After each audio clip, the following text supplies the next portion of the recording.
Sleepon Go2Sleep Ring promises clinical-level sleep apnea insights from a tiny silicone ring on your finger.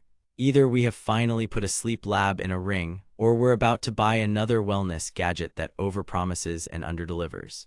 On paper it sounds wild: continuous SpO2 at your fingertip, HR and HRV trends, an AHI-like score, vibration alerts when oxygen dips, and all-night sleep staging. Here's what caught my attention. They lean hard on apnea risk detection without a mask or chest strap. But here's the thing, there are hard limits to what an optical sensor can do. I wore it nightly, side by side with an oura ring and a fingertip oximeter for 3 weeks to find out. I've put the direct link to check current pricing in the description, but before you click anything, let me show you what I discovered after 3 weeks of testing.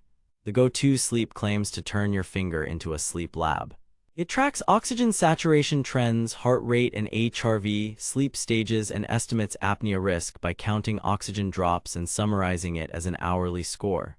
Marketing promises include continuous SpO2 and HR tracking through the night, apnea risk estimation with ODI-based scoring and low oxygen alerts, sleep staging with insights on deep, light, REM, and wake, comfortable silicone fit with multiple sizes, and a compact charging dock. Sounds impressive, right?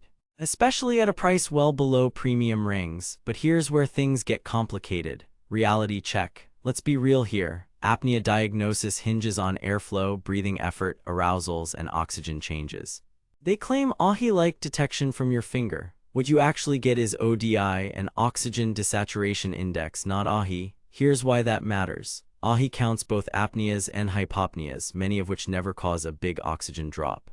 ODI only counts significant dips, typically 3–4% or more. For mild apnea or hypopneas without desats, ODI can look normal while you still have clinically meaningful events. I saw this in testing. The ring logged nights with ODI 2–4 while my snore recordings and arousal patterns suggested more disturbed breathing. Bottom line, ODI is useful, but it is not the same as AHI. They claim accurate sleep stages. What you actually get is a best guess from PPG and motion. Here's why. Without EEG, no wearable can truly see when your brain is in deep or REM. The ring infers stages from heart rate variability and movement trends. On calm nights, it looked believable. On restless nights, I saw abrupt deep sleep spikes and impossible transitions that no lab would call real. Here's where it gets mathematically impossible. Without brain waves or eye movement, you cannot definitively label REM versus light sleep. They claim precise SpO2. What you actually get is good fingertip performance when perfusion is stable, but it's sensitive to cold hands and motion. Evidence. Pairing it with a calibrated fingertip oximeter, average SpO2 and minimum values were usually within 1–2% when I stayed still. But on a cold night, the ring reported an 84% dip. The clip did not. The plot twist: low perfusion and motion artifacts trick optical sensors. Battery life: they imply multiple nights. Reality: with vibration alerts on, I got 1.52 nights; with alerts off, closer to 2–3. The charger is a small proprietary cradle. Lose it and you're stuck. Sync and app stability: mostly fine, but I had 2 mornings where data didn't upload until I force-closed the app. And while the graphs are solid, ODI timeline, low oxygen minutes, HR and HRV, export options are limited compared to more open platforms. Here's where things get interesting: price and value.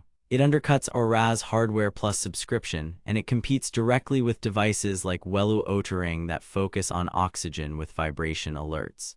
If nightly oxygen is your priority, it delivers decent insight for the money. But if you're chasing medical-grade apnea diagnosis or precise sleep staging, this isn't that.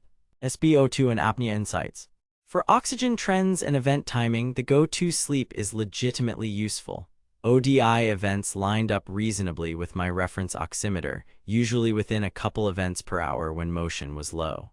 The vibration alert for dips is effective, maybe too effective if you're a light sleeper.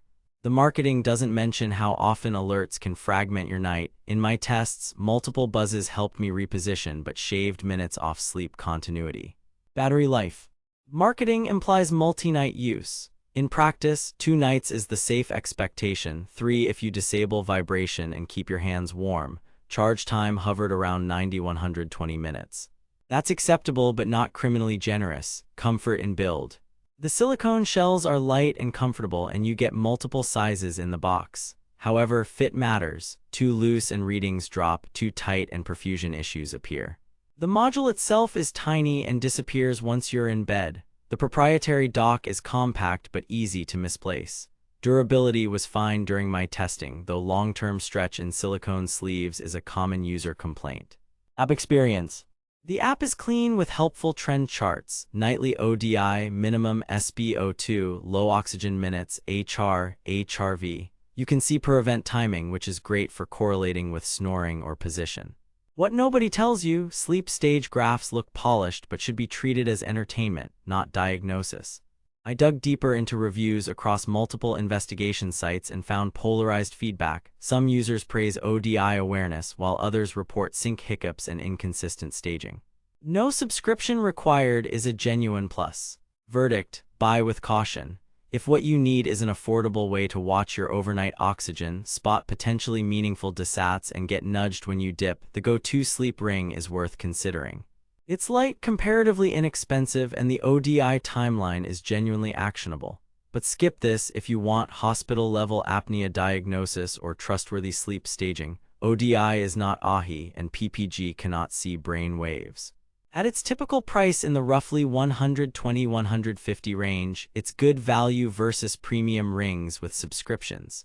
If your top priority is oxygen monitoring and vibration alerts, also look at Welu Ring. If you want holistic wellness and don't mind paying more, oura remains the polished but pricey option. Stay savvy out there. Thanks for watching.